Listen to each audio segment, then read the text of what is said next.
thanks everyone for joining us this morning. My name is Tom Drummond. I'm founder and managing director of Heavybit. We really appreciate you all joining us today. And I'm really excited today to be talking to Guy Podjarny, who's the co-founder of Snyk, a developer-first security enterprise software product and platform. It's so good to see that so many of these people in the audience are founders and leadership. 60% of you are clearly in sort of leadership positions at these early stage companies. I would love to sort of start there, Guy. You know, what brought you to founding Snyk, and what was the problem that you wanted to solve when you started the company? Thanks for having me here, Tom. It's always a pleasure talking to you and to the team here at Heavybit.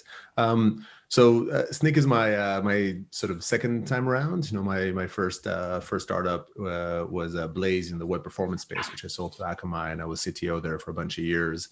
And really, if you think about Snyk and what drove me, there's maybe the founder bit and the idea itself. The founder piece, or the desire to build, has just always been there. You know, I've always saw it first internally and then subsequently in actually kind of founding companies, you know, and getting them going, to just keep challenging myself, try something else, create. And I've never been very good at being comfortable. So there's definitely a lot of discomfort involved in being a founder, but that didn't deter me.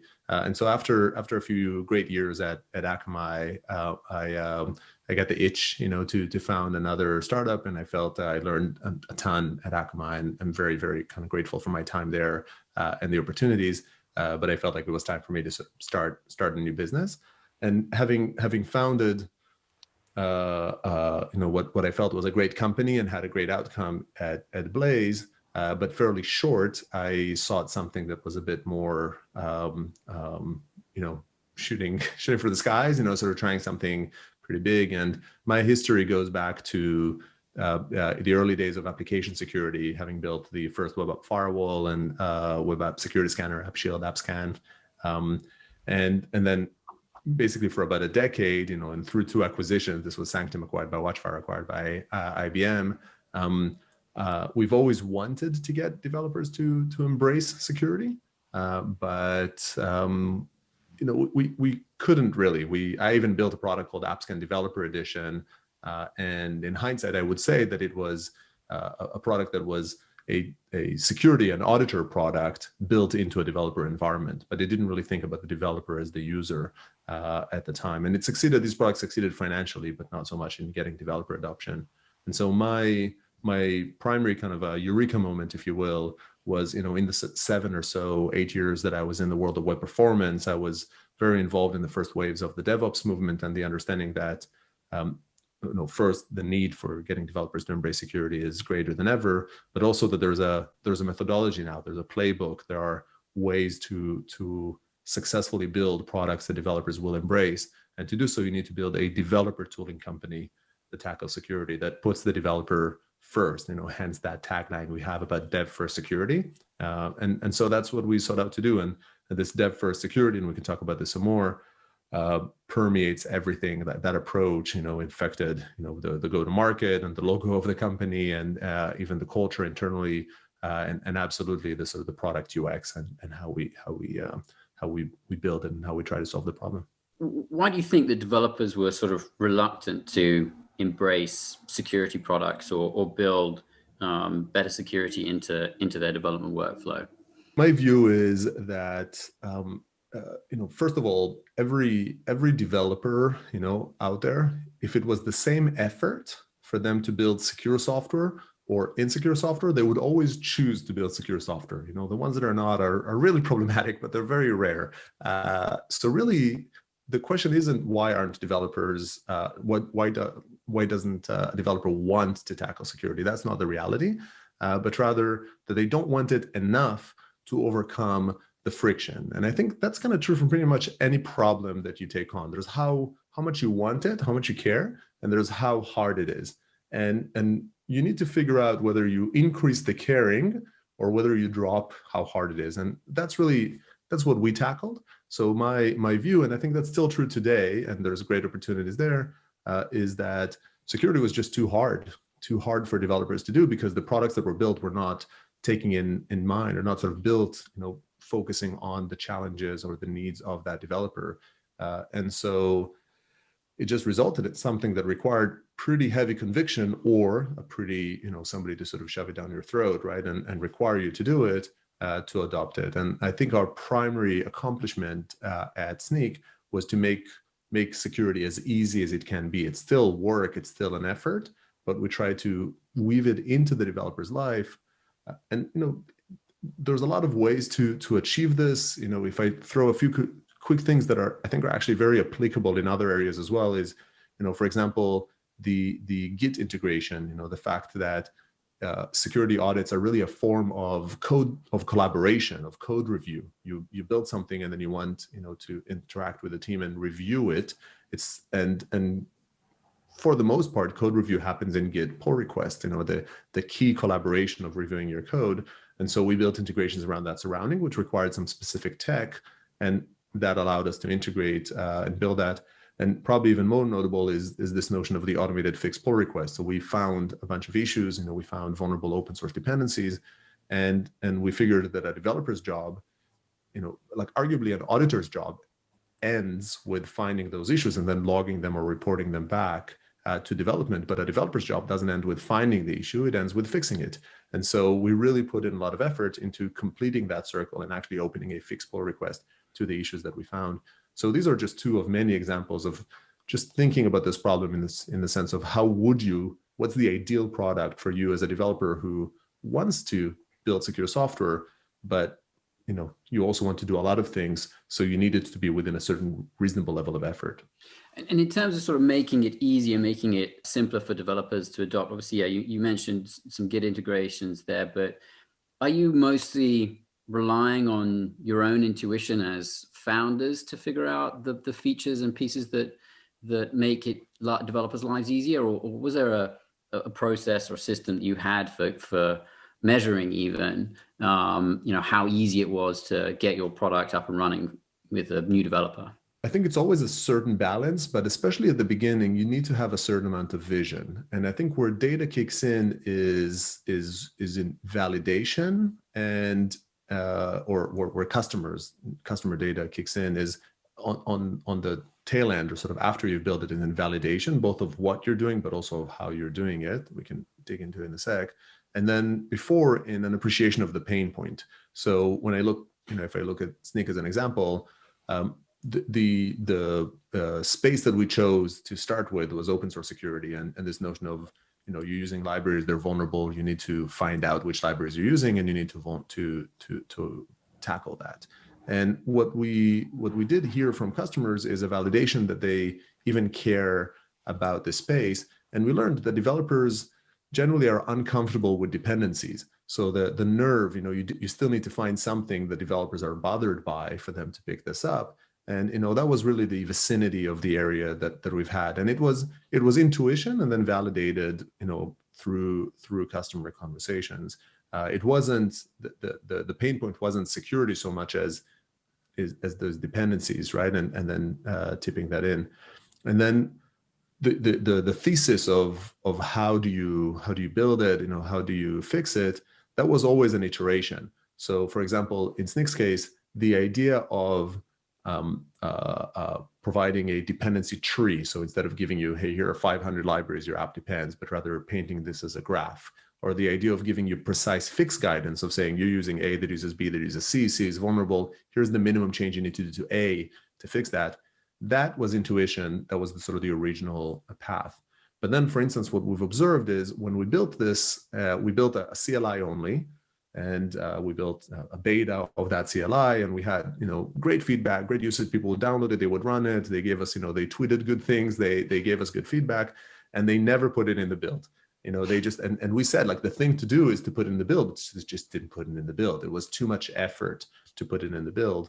And similarly for the fix, they got good guidance, but they wanted more. And we built a CLI wizard that kind of walks you through fixes, and that was used. Very data showed it was used when you download it, you ran the first test, you ran wizard, which is actually what we guided you to do, and you fixed a bunch of issues, and then you never came back to it again. because we didn't create that continuous relationship. So that was a problem that we learned from data. And then again, intuition or like our vision around how do we fix it was to say, well, it needs to be easier. Users discover us over the web. Collaboration happens in Git. And it was really only about 8 months later that we launched our Git integration, which was one of the better moves that we've done, in terms of product. So it's always some collaboration between those. You're trying to educate or to sort of invent a new way of doing it that is more developer friendly. And I don't think customers would guide your way into it. It's the whole Henry Ford kind of quote of, Sure. Customers would have asked for a faster horse. But you do need to work with them to understand what is the real pain and why are they, how are they acting and why are they acting with the solution that you've provided them. There's a step before getting people to interact with your product or, download the CLI, and that's just getting them to pay attention to you, getting them to come to the website or getting them to go to the open source project.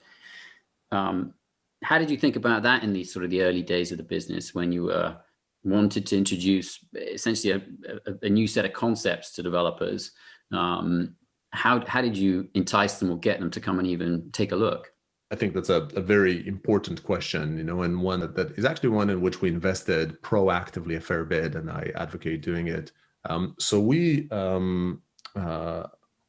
we were trying to get developers to care about security, and we were advocating open source security at the same time. The two were basically notions that we're advancing together, and we've done it in two ways. One is the more traditional, just education, and as I mentioned before, referring or relating to something that customers care about, which is dependency management. So we chose an ecosystem, which was NPM, that we started with, and which dependency management, dependency pain was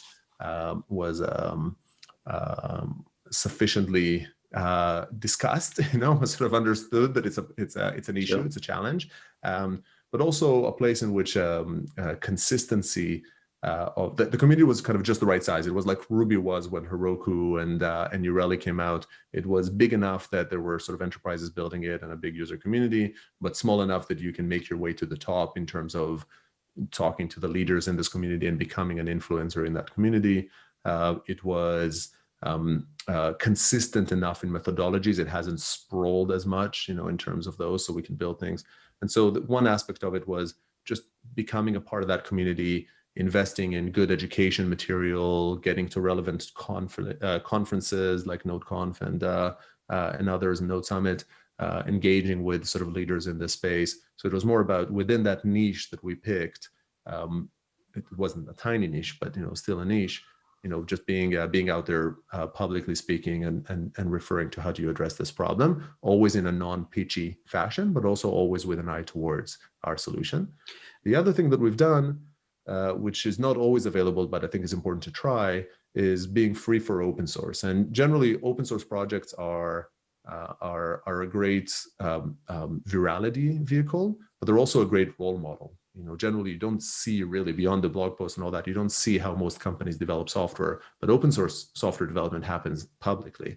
And so when you talk about adding or changing development methodologies for that specific slice, if you can be a part of the open source space, you're doing well for the community because you're helping these open source projects be secure.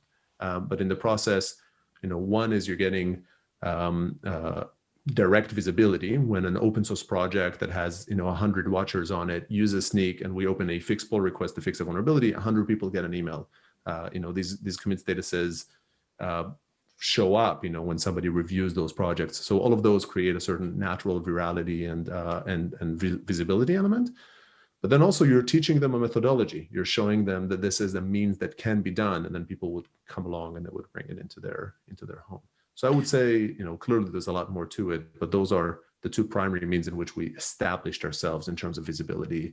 And then following that is just a very seamless, as I talked about the Git and all that, next, as easy as possible onboarding process to get going, and then start a continuous process that monitors your applications and talks to you about security in an ongoing basis.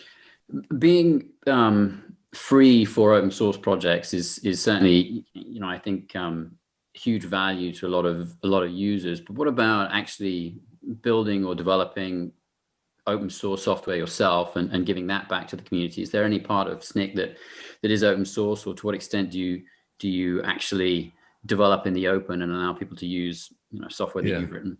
Let me start by talking about freemium, and then I'll go to open source. I think for developer tools as a whole, and really I think for any sort of product-led product, you want to think about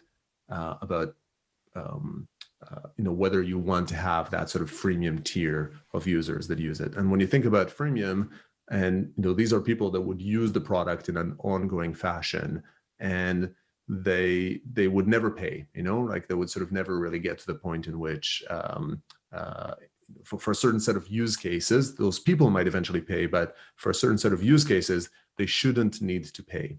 And so when you think about defining your freemium, and I have many thoughts about freemium versus free trial, and we can do it, but when you think about freemium, it should be defined not technically, but rather from a use case perspective, which personas, which audiences should be able to do what with your product for free forever. And then what is it that you want from them once they're using it? For instance, do you want visibility, or do you want them to convert for other use cases to paying, etc.?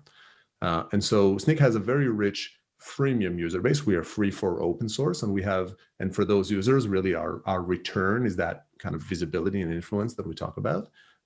And we are free for a low volume usage in private code, where kind of our return is eventually, having some of those people talk to a salesperson and consider purchasing for governance of the security. High level, that's the split right now, is like freemium is really for smaller teams and building securely. If you want to govern, then you'd use it this way.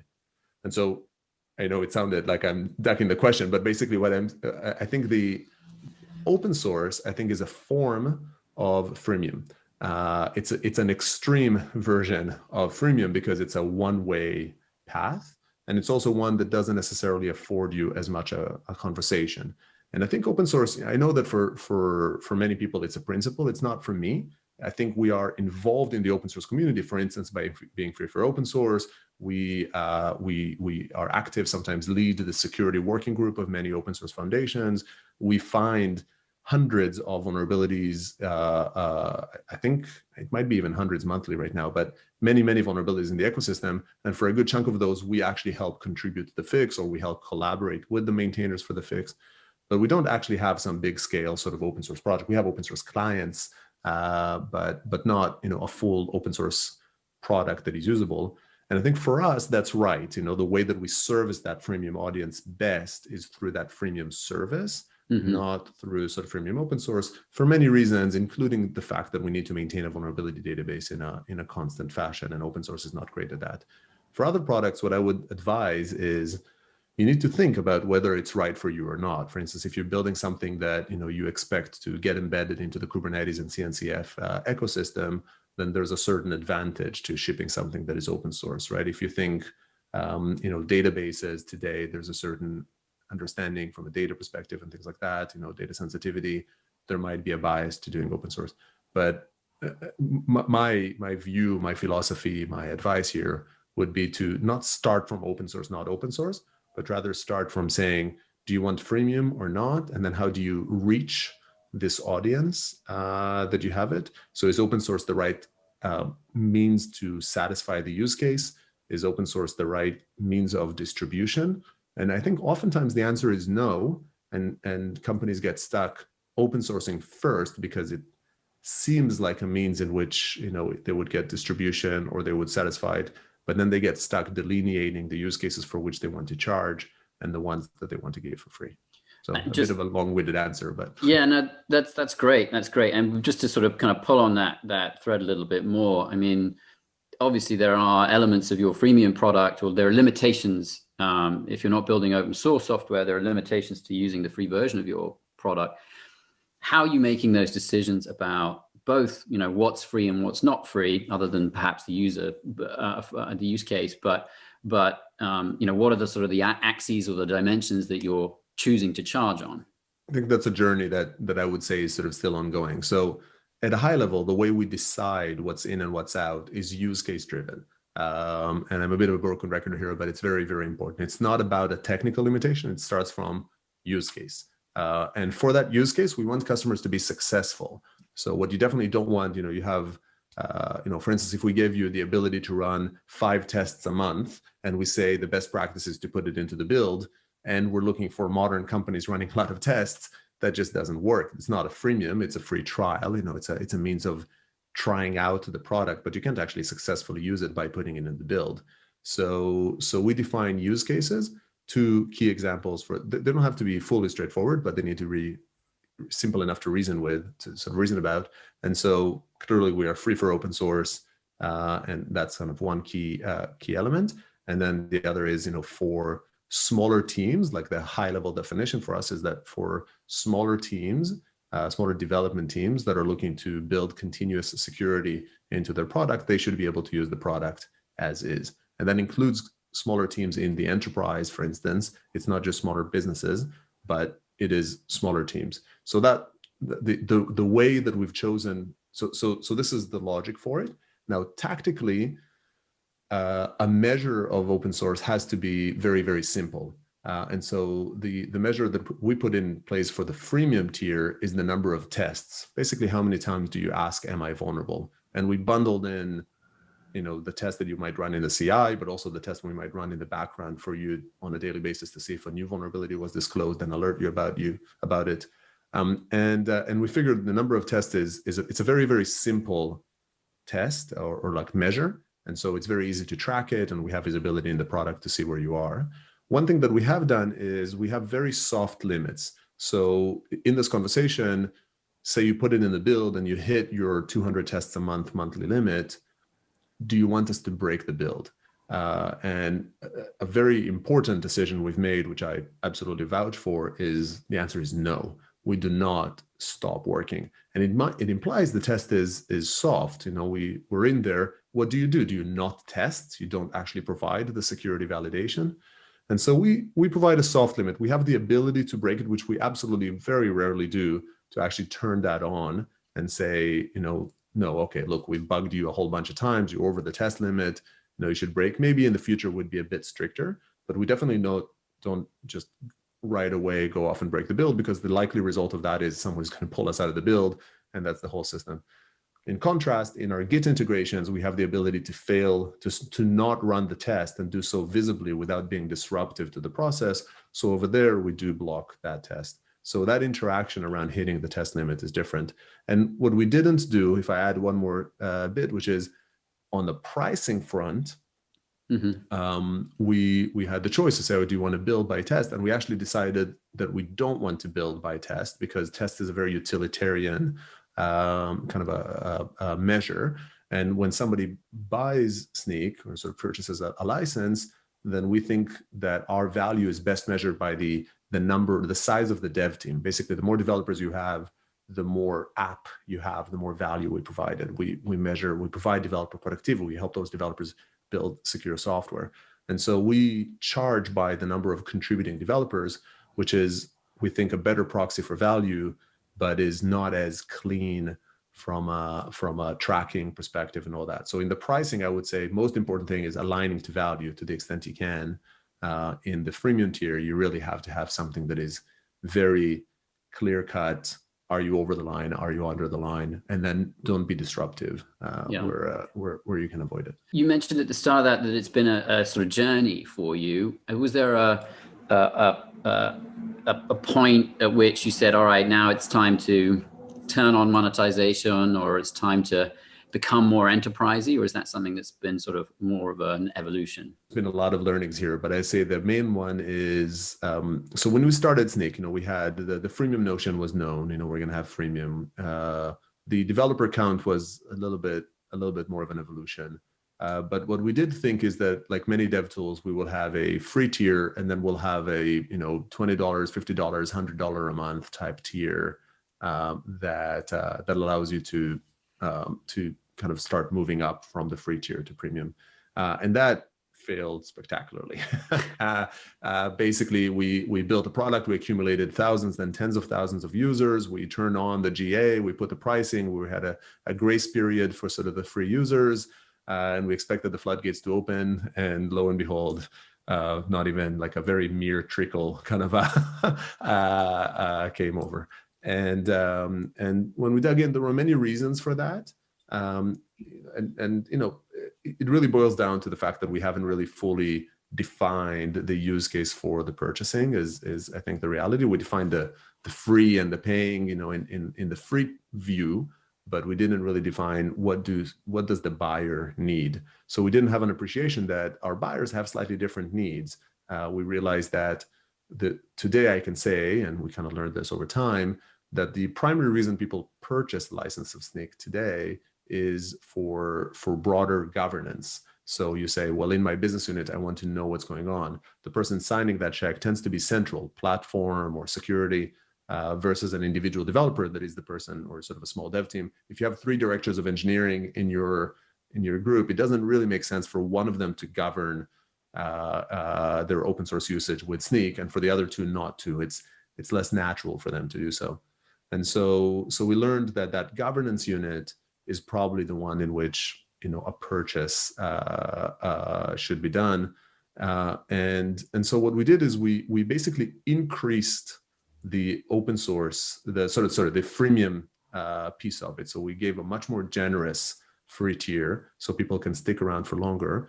And in turn, we basically skipped a tier almost, right? And jumped straight to the next tier that offers those governance capabilities, and started selling in that element, and also satisfying other needs that the buyers had, in this case of security. For instance, developers like depth. You know, no developer couldn't care less that you're amazing at PHP. You know, they want that. But a security person wants breadth. They want you to cover a security threat across most of their stack. Otherwise, you're not tackling the security risk.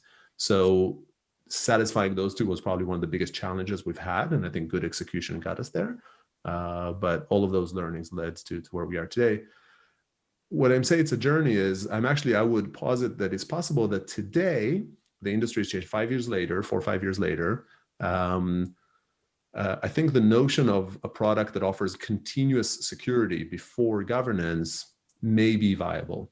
So it's possible that now is a good time for us to introduce something that is a slightly smaller price scale that focuses on continuous security, and we're considering it. We're having those conversations, and that's what I'm saying. It's a journey because you need to adapt a little bit as your market adapts to those changes. But it's not a one size fits all, you know, of what worked with one dev tooling or the other. So I'd say the primary lesson is to think about the user needs, but also to, when you think about defining your tiers and all that, think about the buyer's need. You know, what would truly, not aspirationally, but truly make someone purchase, and then plan your tiers accordingly. You mentioned, Guy, that sort of the market evolved, but I'm sure, you know, in this transition from being a developer first or an open source first security product into something that's more governance related, more enterprise focused, I'm sure your organization has changed pretty dramatically as well. Can you just sort of kind of talk for a minute as, you know, how in broad strokes you feel the organization's evolved over time? Maybe I should describe a little bit our growth journey from a numbers perspective first, right? So Snyk is, we're circa 400 people right now. We were about 250 at the beginning of the year. This year, because of COVID, it hasn't been as there was a moment there where we stopped hiring for about a quarter, and then we kind of ramped back up. So we were 250. We're probably going to be about 450 by the end of the year. So 250 to 450. The year before that, we were 80. So we went from about 84, I think, to 250. And the year prior to that, we went from 23 to 84. So 23 to 84 to 250 to 450. And this is with the slowdown that we had this year for a quarter in terms of hiring. It's fast growth. You know, there's a reason they call it hyper growth. That's a lot of people to hire. And it requires a lot of changes. The 2 that I would highlight are, one, from an org structure perspective, you always have to figure out where do you want to specialize. So when you start off, you have a lot of teams that you want them to be generic. You know, you want them to do many things, and you manage different backlogs in different ways. easiest to think about is the engineering organization, right? Like in engineering, you have sort of one team, they do it all. You might have two teams or something if there's some specialization, but mostly, you have teams that build, the whole product. Over time, we started divvying out, a team that was focused on enterprise. Basically, we had the sort of the core product, and then we had specific functionality around enterprise, single sign-on, some reporting capabilities, things like that. So that carved out. Over time, that team in turn got split into a governance team and reports versus a scale team that's more about user management and doing it. And there is actually another split that's happening right now as those teams specialize. And clearly that's just one vein, and you build those out.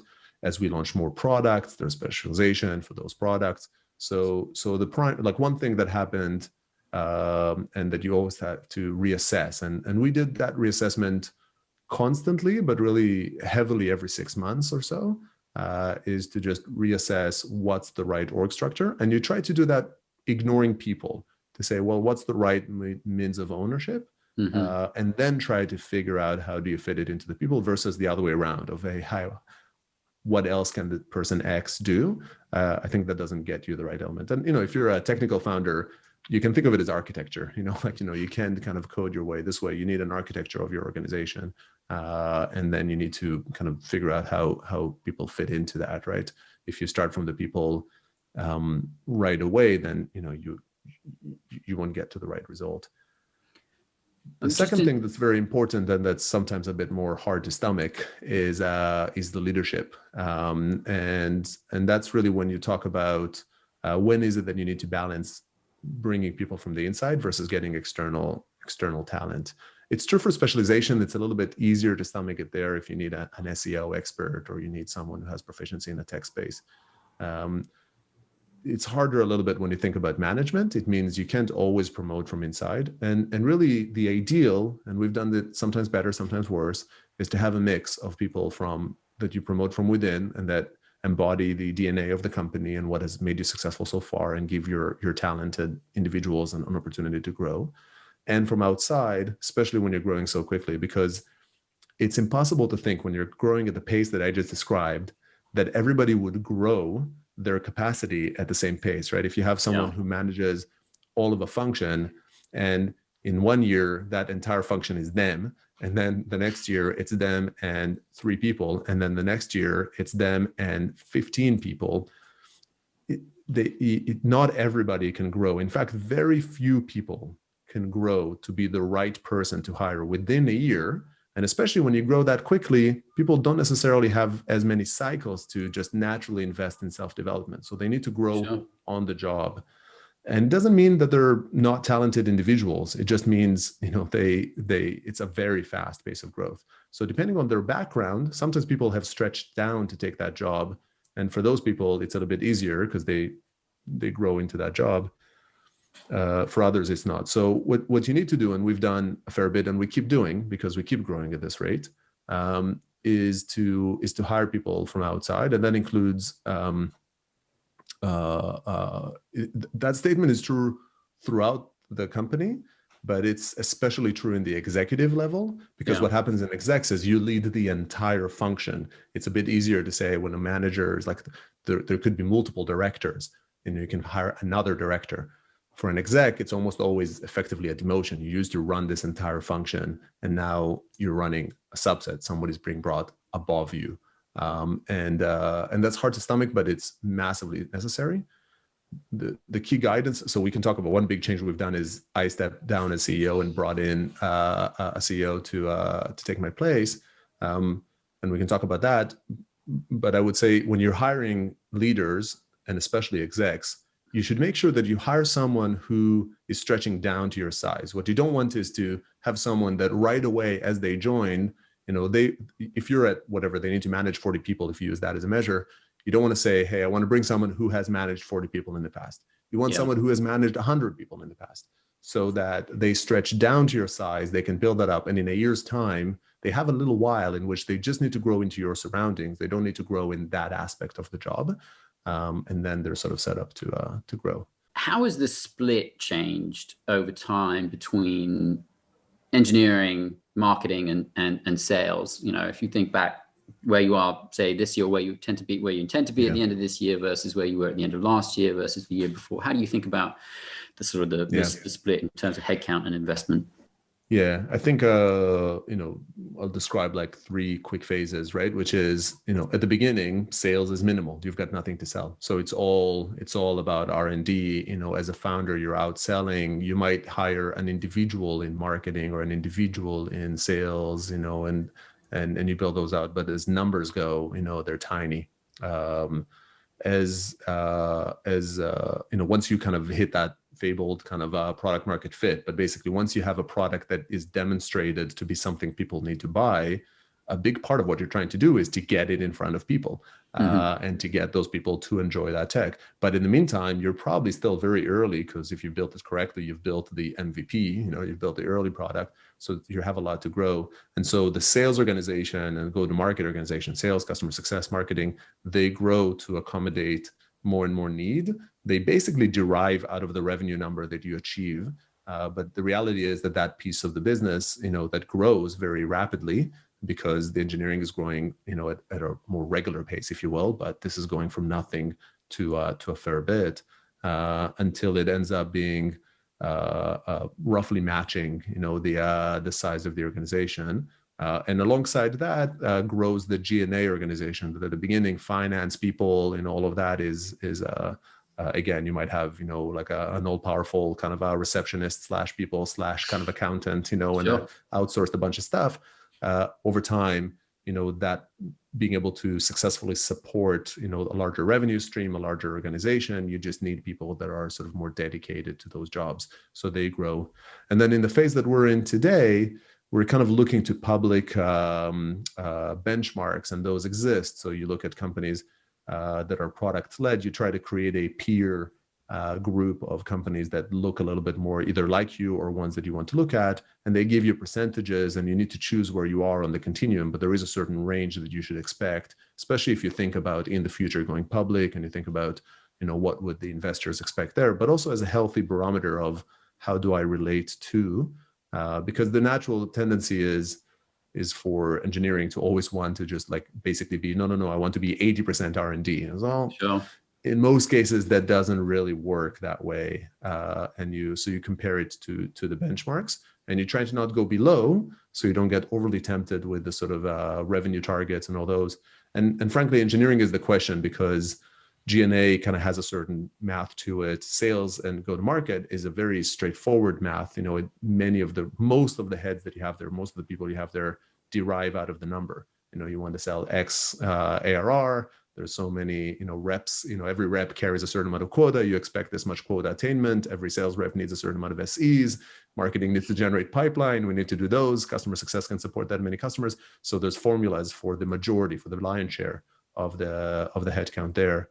Probably the most creative piece is the engineering side. Are there roles or individuals that you hired relatively sort of early in the trajectory of the business or the life of the business that you found had a bigger impact on the trajectory of the business? Was I don't know, hiring your first sort of VP of sales a key unlocking moment for you, or were there other key hires, either the executive function or senior leadership functions that changed, gave you a bit of an inflection point? I think we've had quite a few leaders that made a big deal. If I rattle off the key ones, one is I've actually, although I am a product person and an engineering leader, I had a VP engineering and a head of product, subsequently kind of replaced with VP product early on. And I think that was a good move, because it freed me up to, because I had proficiency in this space, I knew what good looks like, and I could hire the right person, and I could manage them with a relatively small amount of effort, and I could spend my time doing the other things, like getting the product out there in the community and such. So not for everything, but I think it was important. Subsequently, I hired a head of people. Probably premature to hire a VP people, which I did. It was important for me to sort of say people is a function that is just as equivalent to all the rest, and therefore I called it VP. I don't know if I would do precisely that, but I think hiring a head of people, of HR, I think I'm very happy with that move. When was that? Just out of so that was when we were in the 20s. Like we had some 20 odd people, I think. Yeah, it's interesting. I think, a lot of one of the pieces of feedback that I get from a lot of founders is that we wish we'd hired a head of people, head of talent sooner. Often we're sort of encouraging people to do it after their Series A, which can happen around 20 to 25, 30 people.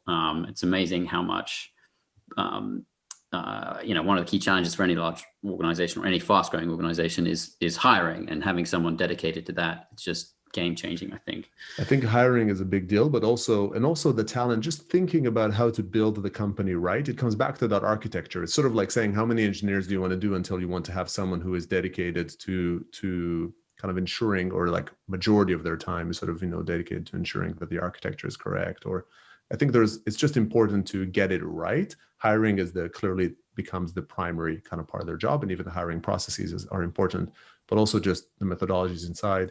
Your people are, you're just a group of people working together in a certain market. So, making that work well was very important. Was there something that told you needed to hire a head of person, or was there some catalyzing effect that you needed to It was actually quite a philosophy for me from the beginning in the company. I kept saying, it's just as important for me to build the right company as it is to build the right business. It's important for me to sort of be a place that I'm proud of having founded this company, this group of people, this organization, and I am absolutely about Snyk, and it was important from the get-go.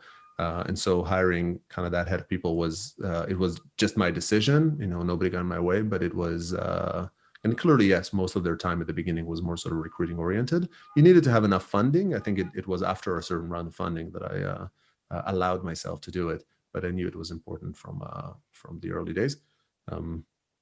I'd be remiss if I didn't also mention our VP sales, but VP sales, I think for us, it was very important to decide. We wanted a VP sales. We had to decide whether we want more of an enterprisey VP sales or more of a product-led kind of bottom-up VP sales in terms of their original experience. And we hired Ethan Schechter, who's been amazing, who comes from the dev tooling world and built that up.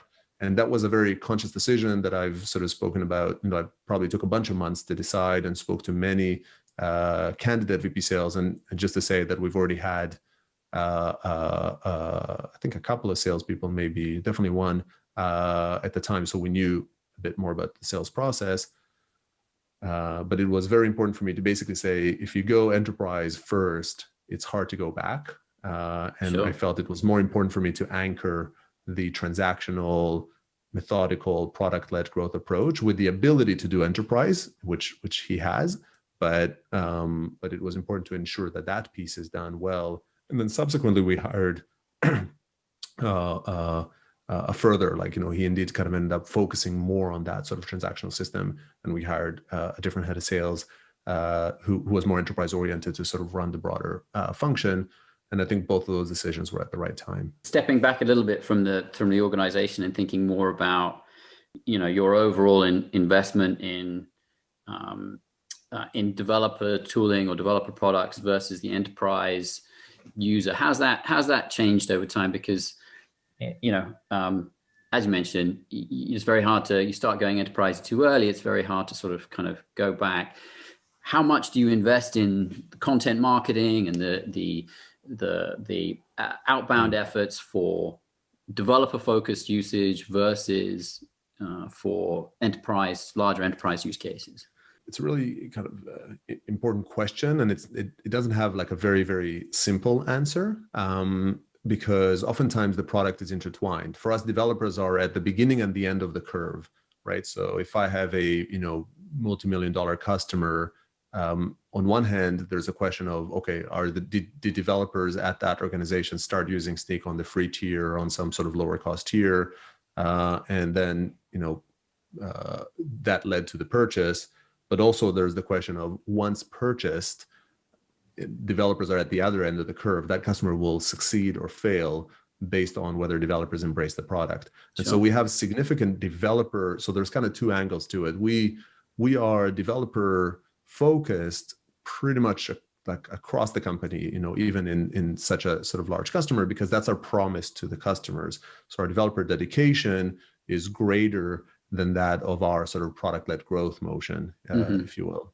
You see it sort of mirrored in the customer success organization. You see it exactly. And so we talk about developer adoption, we talk about developer adoption, amidst customers who licensed, 15,000 developers to sort of use Snyk, and we want 15,000 developers to be using Snyk. And so how do we kind of help make that happen? But the question is still very valid also on the bottom up motion, and the product-led growth. And increasingly, basically what happens there is we have, before, what we've done primarily is it comes back to that specialization. It started from single teams doing everything and kind of managing into the backlog. It went on to being teams. So dedicated teams that are focused on the sort of the online developer experience and the onboarding and the activation. And we're actually now forming groups, directorships, groups of teams, and same goes in the kind of marketing side, where we started from having, well, actually in marketing side, we had DevRel. The split was like DevRel focuses on the developer audience and direct developers, while marketing focuses more on the buyer. We've since merged, kind of, we put DevRel as a part, an independent part, a big part, but still sort of a part of the marketing organization. And so within the marketing organization now, we have that developer approach and product-led growth team. So we have developer relations and developer marketing, or growth, if you will.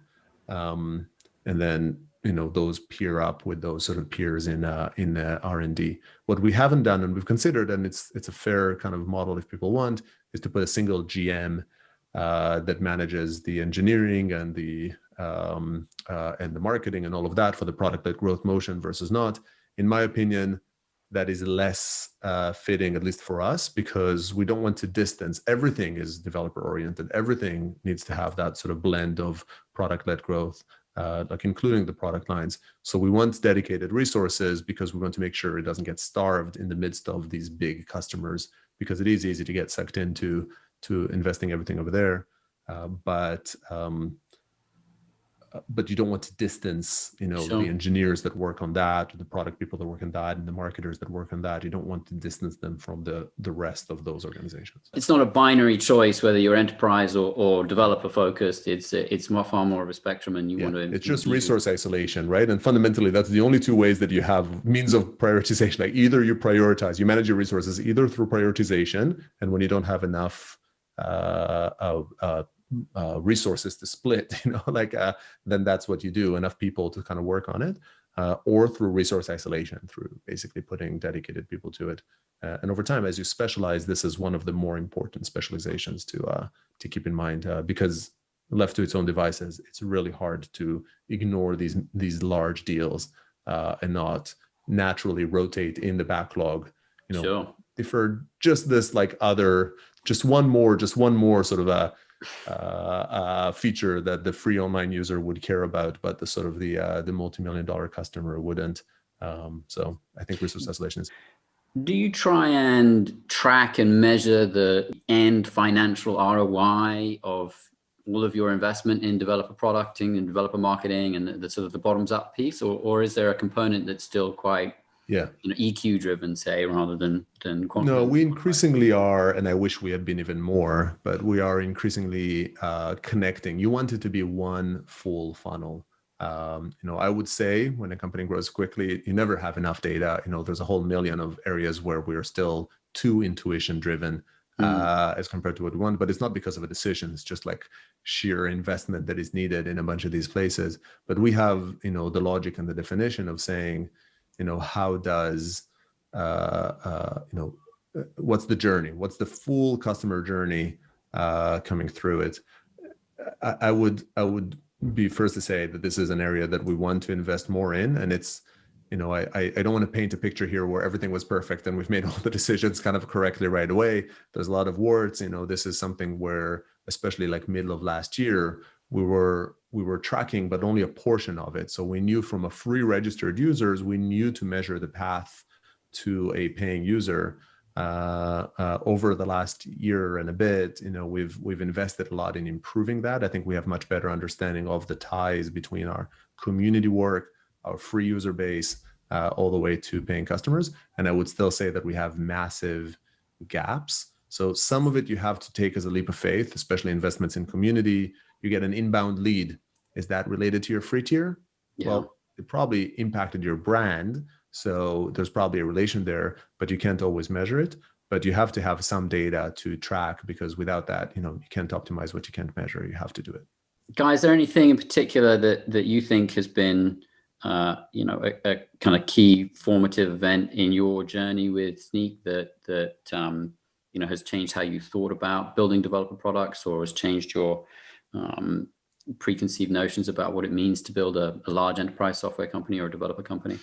I think I've learned a million things kind of over the journey, so it's hard to kind of reduce it to really one. But I think probably the one thing I would go back to is this notion of use cases and the user versus buyer, and really deciding what is your true north. I think what happens in the world of bottom up in general, kind of product-led growth, but anything that has freemium in it, revenue is a second order indicator, right? Because you need to build a product, then you need to get a free audience, user base using it, and then you need some of them to convert to paying.